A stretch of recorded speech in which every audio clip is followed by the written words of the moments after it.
Hi, I'm Phil Grove here in Austin, Texas, and I'm here with a new friend and a good friend of mine, George Ross, who's a best-selling publisher of 2 books, star of Celebrity Apprentice and Donald Trump's right-hand man for quite a number of years. A lot of years, yes, almost 40 years. And George is here in Austin for the first time. We just had breakfast together, and George, in about 5 minutes, has the whole lay of the land. He's telling me where to invest in Austin, where not to invest in Austin. I've been investing in Austin for a decade, and he figured it out in about 5 minutes. I guess that comes from experience, George? That comes from experience. That when you get my age, you don't have that much time to look into things, so you better move fast.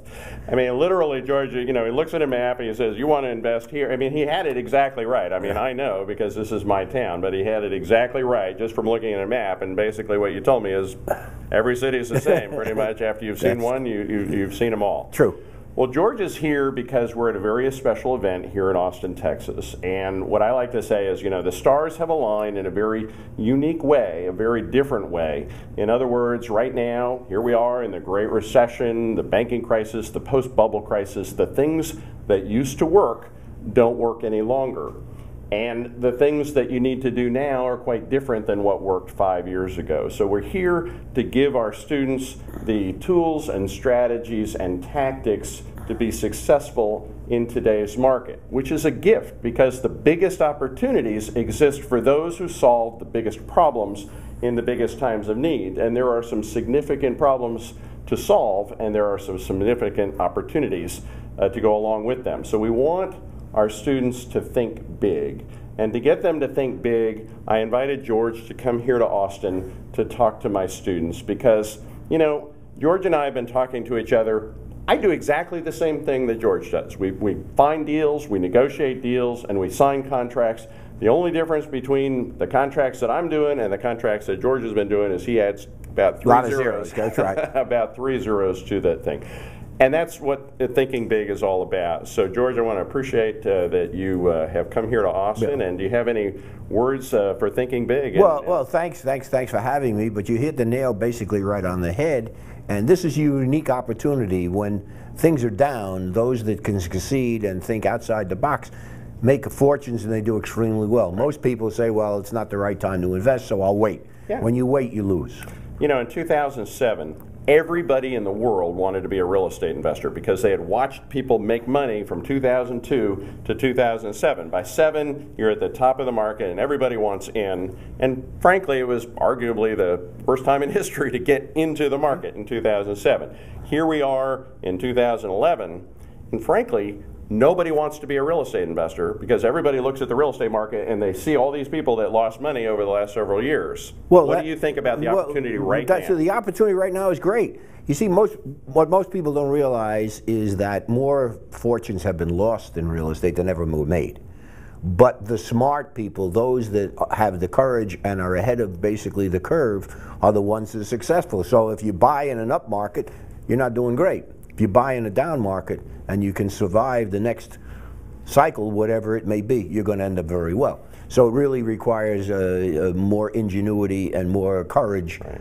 But those are the ones that would be very successful. Well, and I think, you know, when you're investing in a market that's coming down, you have to have a PhD to be an investor. It's tricky. It's difficult to navigate. No. But right now, you know, the market's just bouncing along the bottom. You know, what advice do you have for new investors that are just starting? They haven't even done their first deal. They're just starting right now. And they're getting into this thing. They don't know what they're doing. What is your advice for people just starting? My advice, first of all, is that I would certainly go in for coaching and mentoring, which you do, and deal with experts who have been in the field for a while and can give you the knowledge that you need to operate in they call it an unusual market. Right. And hook up with some professionals or other people which are successful, and then tap their brains as to see the best way for you to take advantage of the downturn. You know, and we haven't even had this conversation before, and that's exactly how I got started. When I got started, I found people that, you know, had been doing it for a while and knew a lot more than I did, and I basically said, and they taught you. That's all, and that's how you build your own knowledge. Your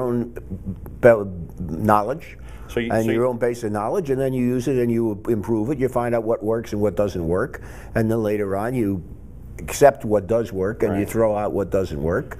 And a few bombs. If you got more winners than losers, you're way ahead of the game. But it's an experience. So you've been part of some of the biggest deals in New York City for how long? 50 years. 50 years. Yeah. 50 years. So you've seen a lot of market cycles. Absolutely. You've seen them go up and down and up and down. Absolutely. I've seen them when they went down because of banks. I've seen them when they went down because of overbuilding. Right. I've seen them when it had the economy and when interest rates were 20-some-odd%. Right. Yes.